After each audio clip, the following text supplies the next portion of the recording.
right. Yeah, it was a interesting movie. We were just talking about this before we came on, and I think it says a lot more about those who made the movie than it does about Reagan, because it was a propaganda, pro-Reagan propaganda, and there has been anti-Reagan propaganda in the past. But I don't think it was a real picture of who Ronald Reagan was. And it was basically a big celebration of big government. That it basically cheered on all of Reagan's big government aspects, which this has become the defining thing of conservatives today. Is they talk a big game about how much they hate government, yet in reality they love it. Yeah, I also did see the movie. Seth and I both said, "Hey, let's go watch the movie and talk about it." I really didn't. I'm not a big Reagan supporter, and I know that many people have, they love Reagan, and I still don't know for what reason. I think Reagan was just another typical political politician, liar, and scoundrel. He weaseled his way through the 1976. He tried to weasel his way through in the 1976 convention. And then I think he also weaseled his way through the 1980 convention. I think it was between him and Herbert Walker Bush. And I think Reagan won at that time, but I think he weaseled his way through. This movie was based on a book by Paul Kenger. If people are familiar with Paul Kenger, he has written many books, one called Take Down, about same-sex marriage and all that, by WorldNet Daily Books. But this one he wrote, this movie is based on The Crusader, Ronald Reagan, and the Fall of Communism by Paul Kenger. I think it's like a love letter to Reagan. They should have called it Springtime for Reagan, not Reagan. Because I think, like I said, it's a love letter to Reagan. It shows not the faults of Reagan, but all his achievements to achieve a so-called world peace. But world peace, something that Seth pointed out is that, we beat the commies not firing a single shot, but we beat the commies by being commies, by spending money to beat the commies. So we're commies ourselves, again, because it's embedded in the Constitution, the 16th article. So, Dennis Quaid, I liked him at Inner Space, but I don't think I think Phil Hartman does a better impersonation of Reagan than he did. And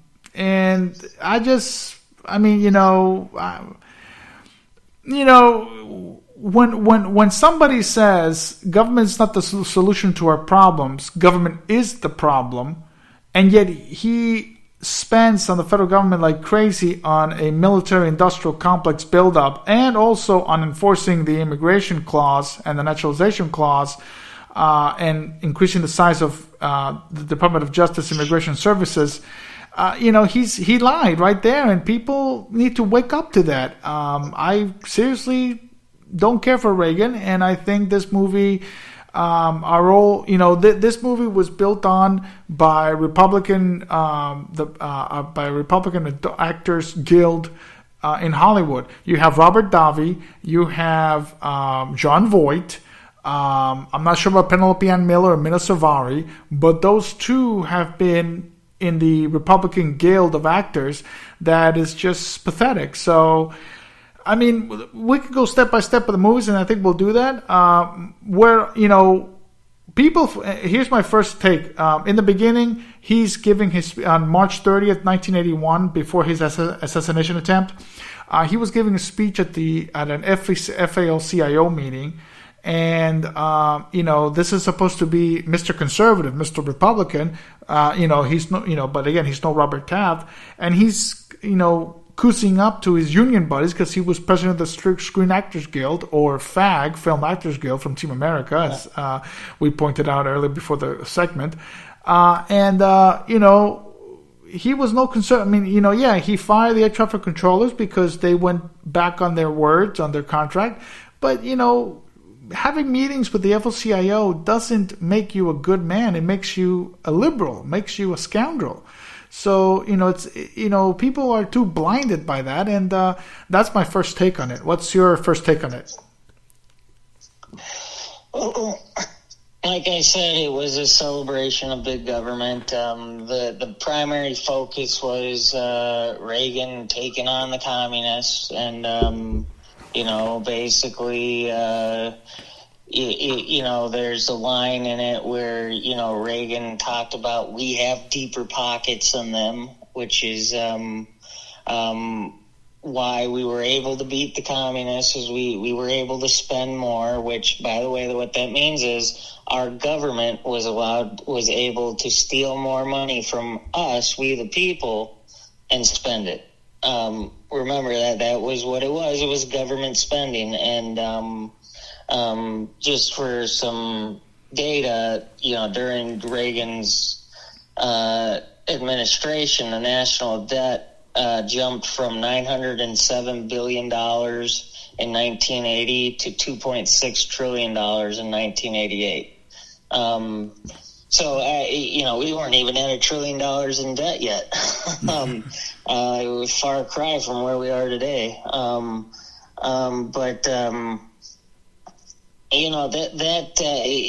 I said, it tells us a lot more about the people who made it, who they love big government. They act as if they're conservative. They don't believe in the principles of the founding fathers, yet they wave the flag as if they are these patriots, and they're not. They have no principles. And to me, I would have liked, this is a problem. We have, like I said, there's been anti-Reagan propaganda. This is pro-Reagan propaganda. Where are the people who want to see a real picture of what any presidency was like? I mean, I give like Oliver Stone credit for doing JFK back in the day, where he actually questioned the narrative of the JFK assassination. You don't have to agree with his theories, but he was actually trying to paint a real picture of what he thinks happened. This was not trying to look at the real Reagan. It wasn't trying to keep things in context and saying to me. I found a clip from Ron Paul back in 2012 when, obviously, as a libertarian, there were a lot of the Republicans were so upset with Ron Paul because he didn't, because he had the audacity to tell the truth about Ronald Reagan, the guy who's been sainted by the Republican Party now.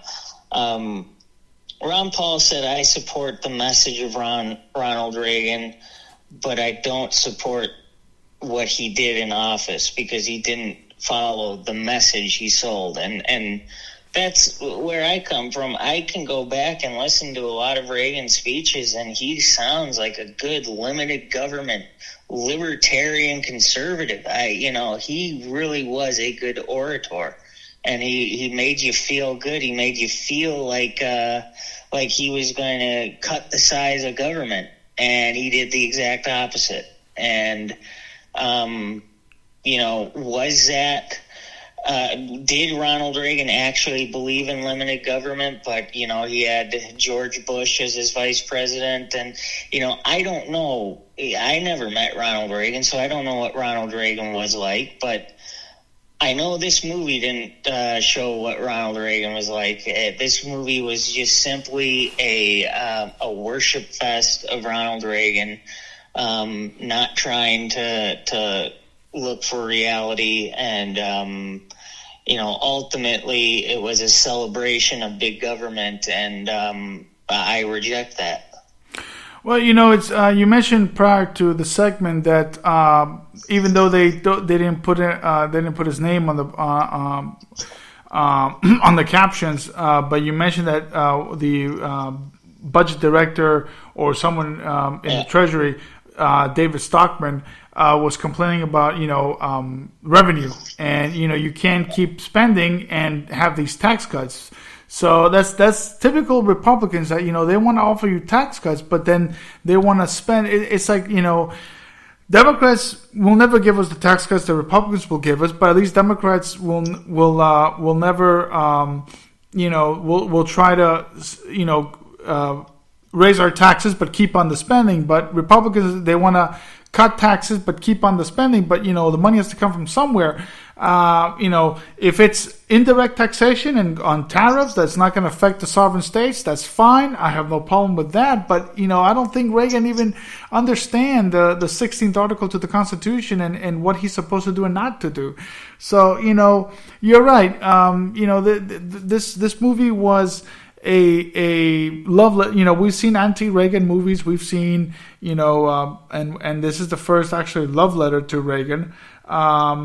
You mentioned Oliver Stone. Even Oliver Stone, he criticized the LBJ and the whole Supreme Court and the whole Warren Commission, and painted us a picture of questions and thoughts to question our government. Here, they bring up the Iran Contra, but they just didn't say, well, did the president know or didn't know? And then, you have him coming up as a hero like he didn't know. So, and then, what's another, and then Oliver Stone again did Nixon. And there, he also painted a picture of Nixon as a bad person. Reagan was not a good person. Reagan, he may have been he smiles and, his famous rendezvous with destiny speech. That to me shows that he cleared the path to move Goldwater out of the way so he can set the path.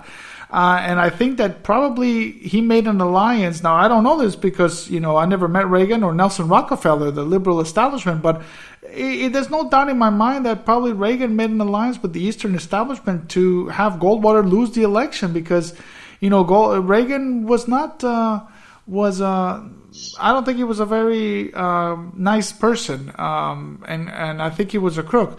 Now, question: they mentioned Dana Rohrabacher. Was he really a hippie? Do you know that? If that was true, that he was kind of like a hippie? Yeah, I don't know his background to know that. So yeah, that it lended itself for some comic relief, but I don't know if it was true. Yeah, no, yeah. I mean, I know that Dana was part of the Young America's Freedom Foundation, but. I mean, I know he's from California, from San Diego County, but I don't think he would. I don't know why they hate. I don't know why they showed him like he was a hippie from Haight-Ashbury. So that was kind of weird. And then one thing that I'm gonna say that makes me so upset. Well, number two, I'll let Seth explain you I'll let Seth bring on the vaccine issue that they put Reagan into. But what I hate most is when Republicans claim that this is a democracy and we have to preserve this as a democracy. And then you see it in a scene where he's testifying in Congress to protect liberty, protect the party, political party, political freedom. And, he sounds Reagan right then and the Republican Party of now, when they try to say that, we have to save our democracy, our elections, our people elections. You have Dinesh D'Souza saying that, free elections is part of our democracy. They sound like Wilsonian progressives. We are not a democracy. We've never been a democracy. So why would Republicans even bring up that word? That to me, it's populism at its finest. It's disgusting. So that to me, I almost puked I was having dinner at the movie theater and I almost regurgitated because I just hate when Republicans use that word democracy. It's not truthful. And, if Reagan did ever say that, I need to go back to see if he said that in that committee hearing. It's very shameful that people want to talk like Wilsonian progressives. Yeah, and just to touch on that, speaking of Wilsonian progressives, FDR is out of that same cloth, that same era. There's a scene where Ronald Reagan is, he's talking to Republican operatives about running for governor. And, the Republican operatives asked him why he's changing parties. And Reagan's response was that he was a lifelong FDR New Deal Democrat. And he didn't leave the Democrat Party. The Democrat Party left him. So the implications is that Reagan liked the New Deal. He liked the socialism, the communism of FDR and Wilson and that entire era. And somehow the Democrats are no longer socialists and communists. I don't know. But this is like conservatives. The FDR era, the New Deal era, Wilson era. This is when our constitutional republic started dying. 1913, the income tax and Senate direct election of senators amendments, and then the Federal Reserve. So this movie is portrayed, and again, this is a closed door meeting, so I don't know if this actually happened. I don't know if this is real. But this movie by so-called conservatives is saying that this happened, and they're happy it happened. This was a good thing. It's a good thing to be an FDR New Deal Democrat.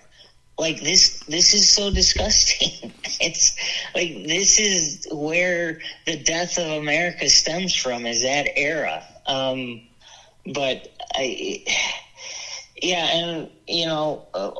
Like we've said, the most of the movie was about foreign policy and international affairs, but they would mention domestic policies, and there was a scene where Reagan's running for re-election, and there were protests against him, and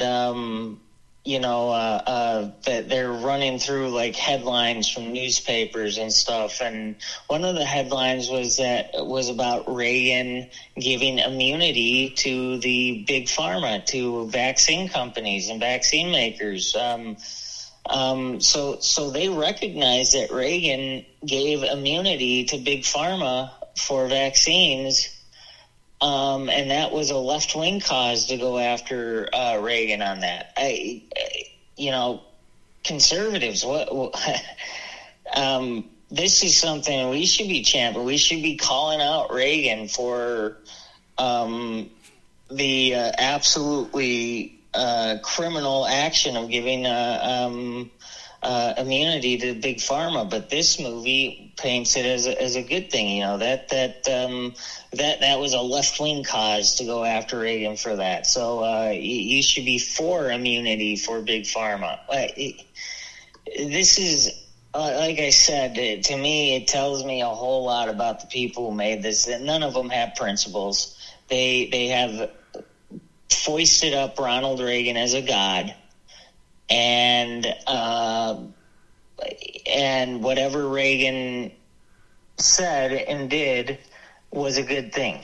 And that's the big problem with politics today. It's whether you're talking about Kamala Harris to the Democrats or Donald Trump to the Republicans, they are put up on a pedestal as if they're gods, and they're not. And this is why we are in the bad place we are as a country today. No, we are. You're right. And what kills me the most is that, here comes a man in 1964, Barry Goldwater, who really spoke of limited government, who really spoke of limited federal government and more power to the sovereign states. And I've said this before, the reason behind Barry Goldwater and two other Republicans that voted against the Civil Rights Act, that, it had nothing to do with, segregation. Civil Rights Act was a good piece of legislation to end segregation. But what Barry Goldwater said, that he cannot vote for federal funding attached to that bill. And, many Republicans voted for that. Everett Dirksen from Illinois, he voted because he's also attached to the federal funding going to Illinois. So, And here's a man like Barry Goldwater who's a true constitutionalist, a true man of federalism, and the Republican Party ousted him, and they probably, gave the election to LBJ. The same thing for the 1952 primary, where, you had two candidates, one a famous general from Second World War, Eisenhower, and the other one was a great senator, Robert Taft, who was Mr. Republican, who was true Mr. Republican. He was for limited federal government. He was for more rights to the sovereign states. And, again, the Republican Party chose the populists, chose the nicer face. Robert Taft, his message was clear to me when I studied him. I know to the American people, they didn't quite understand it, very sadly, but, he spoke to the American people. But, they rather give it to the most charismatic person like Eisenhower or Reagan that will do nothing but more increased size to the federal government and more power to the national government. So, it's and something Seth said that he's right. We defeated the communists. We didn't fire a single shot, but yet that's not entirely true. We did give arms to the Mujahideen to fire back at the Soviet Union. So we did fire a couple of shots. That's also a lie that doesn't show. The aid that we gave the Afghans in Afghanistan. So we did fire a couple of shots. Maybe not us personally, but we did. And the Iran-Contra, we did give arms to Iran to let go of the hostages. So.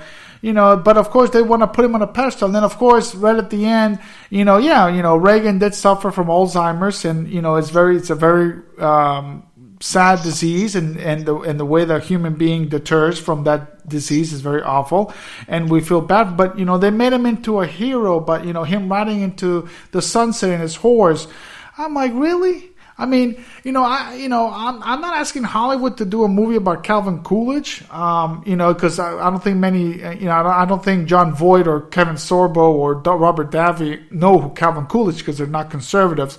But, as I was saying earlier, Calvin Coolidge, the only flaw that he had was when he passed a very controversial and racist Immigration Act in 1924. But besides that, do I pick Calvin Coolidge better than Ronald Reagan? Oh, absolutely. Hands down, I would pick Calvin Coolidge more than Ronald Reagan. Because I really have no love for Reagan. I mean, and I think that one last thing is that his relationship with Tip O'Neill, the Speaker of the House, I don't think it was ever that cordial. So I think the author read Tim Russert's book, The Gipper and the Tip, or Tip and the Gipper, and, they created this love affair that they both had. It wasn't a love affair. They both had troubles with the budget and all that. So, why don't they make a movie about Newt and Clinton, where they really, Clinton had no choice but to join forces with Newt Gingrich. But Tip O'Neill was a jerk and Reagan was a jerk, but they made him into like this lovable team. Yeah, I mean, this love affair with Reagan, and it's very similar to the love affair with Trump, that they want to put him on a pedestal. And, we're not here to glorify politicians. They are here to do their work because we send them up there. And we're not there, and they're not there, for us to glorify them. They are there just to do a job. They're the president is just a bureaucrat. He's just a bureaucrat. He has a fancy title, but he's a Washington bureaucrat to do a job, and that's that. But they want to put up like he's king or something. He's, His Excellency, and that really just boggles the mind. But maybe the liberals will come out with a movie with Bill Clinton. Well, they've done a couple of they made some. I think they made an FX series with the impeachment with Clinton. They haven't made a movie to glorify Clinton. But maybe they will make a movie of FDR, a really glorification of FDR. Well, put in Reagan that says he loved the New Deal. And, I'm sure that he met Reagan. As Frank Sinatra said that, the New Deal was great and he saved this country from whatever.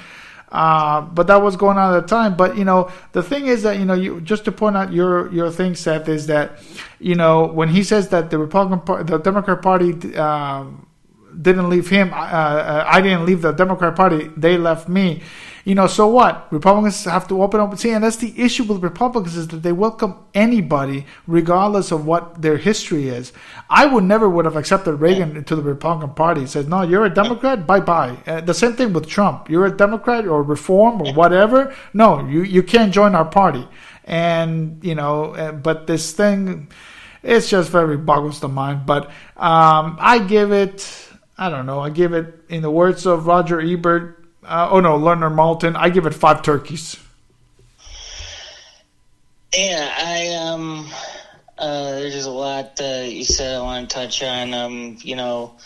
Going back to, the, funding the Mujahideen and, having them fire the shots at Russia. Let's just remember who that was, who was leading that. It was Osama bin Laden. Reagan was arming Osama bin Laden. And there was another scene in there in the movie about Margaret Thatcher. Reagan's trying to convince Thatcher not to buy oil from Russia. And, here's another thought. Why wasn't he offering to sell? It might be a little harder to buy oil from America and ship it to England than to buy it from Russia, where you can have pipelines. But Reagan's solution to Margaret Thatcher was to buy oil from the Saudis, who Saudi Arabia has been forever funding terrorists. But the whole point was that we don't negotiate with terrorists, and so you can't buy it from Russia. So buy it from the Saudis, who are a terrorist state themselves. But let's not look at facts and what all these countries are about.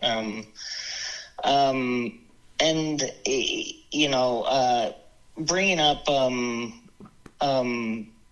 Barry Goldwater and, the difference between Barry Goldwater and Ronald Reagan was Barry Goldwater had a record of limited government in his actions as a congressman. Reagan had a record as governor of California, and here's a piece from the Mises Institute about Murray Rothbard, the great libertarian, talked about Reagan's record on taxes. And, as governor of California, Reagan instituted the biggest tax increase in California history. And then as president, as Murray Rothbard noted, in the first place, the famous tax cut of 1981 did not cut taxes at all. It's true that tax rates for high income brackets were cut, but for the average person, taxes rose rather than declined. The reason is that, on the whole, the cut in income tax rates was more than offset by 2 forms of tax increases. One was bracket creep, a term for inflation quietly but effectively raising one into higher tax brackets so that you pay more and proportionately higher taxes, even though the tax rate schedule has officially remained the same. The second source of higher taxes was Social Security's taxation, which kept increasing and which helped taxes go up overall. Even on the side of tax cuts, Reagan was not a tax cutter. He had a record of big government going into the presidency. So all of his talk about being this limited government guy, well, his record said something different. As you mentioned, all these Democrats becoming Republicans, this is one of the things that helped push me out of the Republican Party, and it was conservatives who pushed me out. I remember Ron Paul in 2012 of supporting Ron Paul. And I remember the Fox News conservatives, which, they're not conservative at all, but, a bunch of conservatives on Fox News who were saying Ron Paul, he shouldn't even be allowed to run as a Republican because he's a libertarian. because he ran as a libertarian against Ronald Reagan, the sainted Ronald Reagan. But then when you get big government Democrats like Donald Trump wants to join the party, we welcome them in with open arms. It's so disgusting to me. Ron Paul has a record of voting against all budgets and all tax increases and everything that conservatives claim they support. And because he ran against your sainted hero, Ronald Reagan, for principled reasons, he's not allowed to be a Republican anymore. And Ron Paul, he supported Ronald Reagan. He was the first federally elected Republican congressman to endorse Ronald Reagan in 1976 because Ronald Reagan was selling this limited government message. But he ran as a libertarian in 1984 because Ronald Reagan immediately abandoned everything he said on the campaign trail. Ron Paul was the only Republican to vote against Reagan's first budget because it was a massive increase. So, the Republicans welcome people in with open arms who are unprincipled hacks, but they push out the door the principled people like Ron Paul. And it really disgusts me. And this is a big reason why I completely left this insane thing we call politics today, because it's so corrupt, it's so dishonest, it's so unprincipled. And there are comparisons between Reagan and Trump in a lot of ways, in the way that people have vaunted them up into some sainthood status. But there is also a big difference, because like I said earlier, that I still can feel I have good feelings listening to some of Reagan's speeches, because he was a good orator and he did sell a limited government message. Trump, I don't get him at all. I don't think he's ever uttered the words limited and government together. Nope. I mean, and he's never talked about the Constitution. All he does is he just makes fun of Democrats. He makes fun of leftists, and because you hate the Democrats and the leftists, that must mean he must be a conservative. It's Donald Trump is not a good orator. He is he's a con man.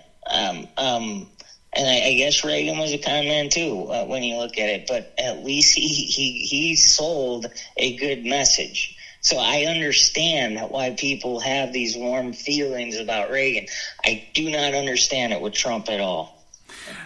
No, you're right, and with people leaving. So I guess the Republican Party. You didn't leave the Republican Party. The Republican Party left you. Yeah. Yeah. So, but me as well. I mean, the same thing, and and I can't really, I was once a loyal Republican Party until even before Donald Trump. I would say even with John McCain, and even with the second, even with the first Bush, or the second Bush mostly. But it's very sad, because they you're right. They oust these conservative, principled Republicans, and they bring in these, populist ideals, like I mentioned, Robert Taft versus Eisenhower. Eisenhower was a great general. There's no doubt in my mind he was a great general. But he was a lousy candidate and a lousy president. He did enforce, of course, he enforced the 14th Amendment when it happened with Little Rock, and he tried to pass the 1957 Civil Rights Act that LBJ, as Senate Majority Leader, gutted that bill. But that's the only constitutional thing that Eisenhower did. But Eisenhower was not a great president. Typically presidents who've been generals of the high command in the military tend to not be great presidents. George Washington, he hated the office of the president, and that's what he George Washington, who's the father of the nation, and the first president, but he really was not a good president. He was a better general than president. Then you had Zachary Taylor, a hero in the Battle of the Mexican-American War, not a good president. Ulysses S. Grant is another one. So, but my point here is that the Republican and in the Democratic Party, they go with what's popular and what's not principled. And when Alan Specter, he defected to the Democratic Party after he left the GOP, the Democrats were rooting for him. And then you had here this Congressman Joe Sestak that says, wait a minute, this guy's been a Republican for many years and now you're treating him like a Democrat? What about me? And of course, Joe Sestak lost the primary because they gave a lot of support to Alan Specter. And gladly, Alan Specter lost to Pat Toomey, the Republican. So, it didn't help them in any way. And that's why, I don't think Trump will win because, people hate, turncoats. Let's remind us with Benedict Arnold. The American people and the Democrats hate turncoats, and I hate turncoats because you can't be on one side and all of a sudden says, "Oh, I'm on this side. I'm going to support this side." No, I mean you're a lech. You're a treacherous lech that shouldn't be there. And I see Reagan like that when he switched from Democrat to Republican, just because I don't think the Democrats wanted to see him because he wasn't that pro-union or appeared to be pro-union. So. And then in the faces of Trump, Trump is not a great orator. Trump, if I make fun of President Herbert Walker Bush for saying things in incomplete sentences, this guy is even beyond incomplete dribble. And if I'm I've always made fun of Bush first on his speech, that he could never complete a complete sentence because he was always up here, or what was it? I mean, I know I'm imitating Dana Carvey as George Bush, but you get the drift. But Trump just says whatever he says like dribble and like incoherent dribble. That that's not a good orator.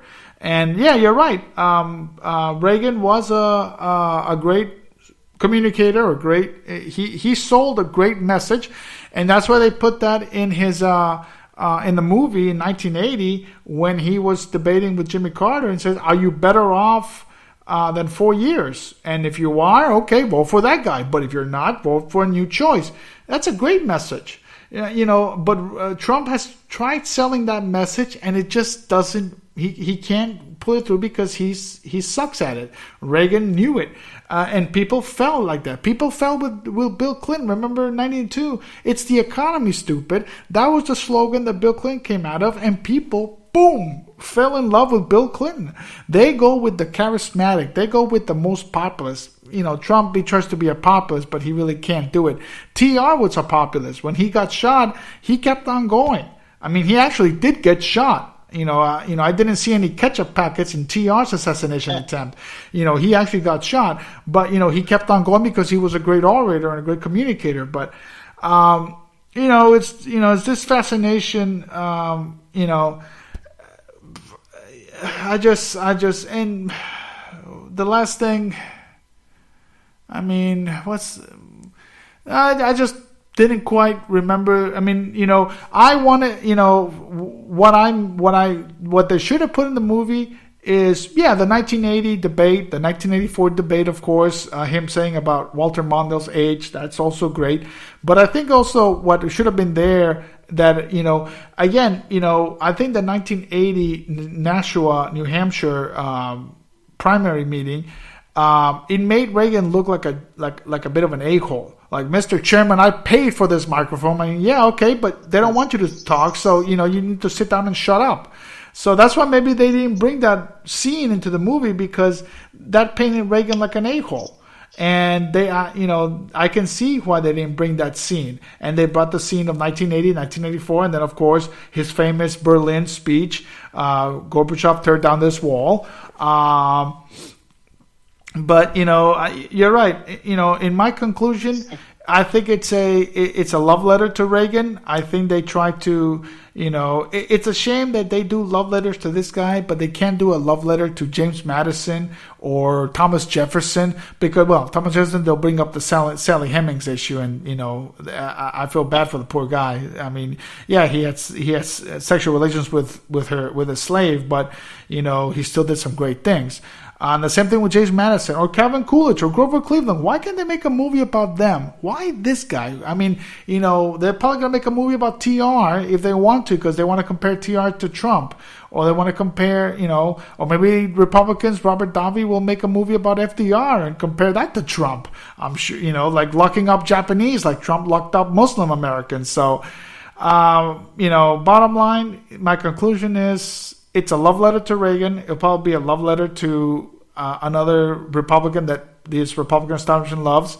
And we probably won't see the end of it. So we'll probably see FDR, the Love Memorial at Warm Springs. Yeah,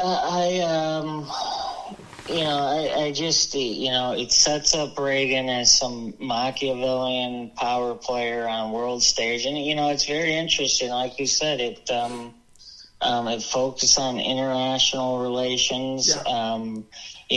Donald Trump, Ronald Reagan, he got Gorbachev to tear down the wall. What a great thing for the Germans. Well, what did he do for the Americans?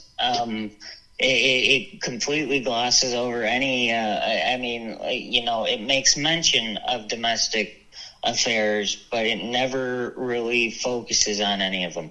It's about all these things he did for the world.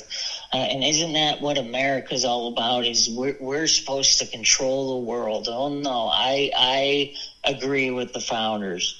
We're supposed to butt out of international affairs. We're supposed to basically say peace, honest trade with all, alliances with none.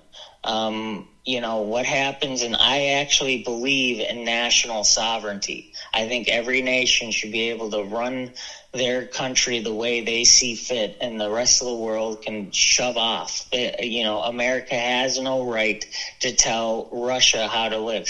What America has a right to do is defend itself. If Russia wanted to attack America, then yes, America can fight back and defend itself. But this movie sets up this insane picture of America being the world police, which is everything that's wrong with the Republican Party today. Everything wrong with the neocons who took over the party. Really during the Reagan era, that's when the neocons really gained influence of the Republican Party.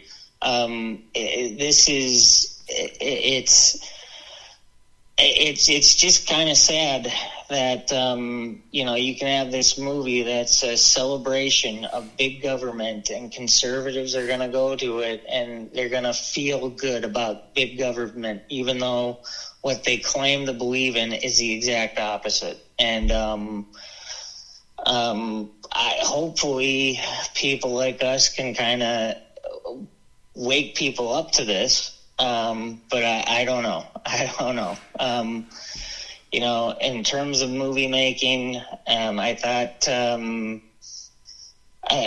Dennis Quaid did a competent job playing Reagan. I think he had the affect of Reagan down in his acting. But the story itself is just crap, and anybody who has warm feelings of Reagan because of his limited government speeches, they should be disgusted by this movie. But he's been put up to sainthood status, and as has Trump, and you're not allowed to attack saints. And that's the reality that we live in today.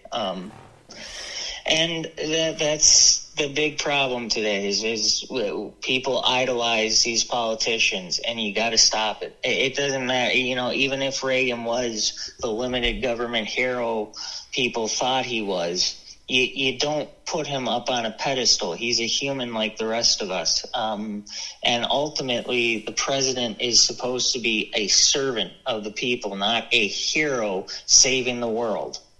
So, yeah, I hope people wake up, but we'll see how the box office numbers go. I don't know if there wasn't a whole lot out this week that were big movies, so it might do well.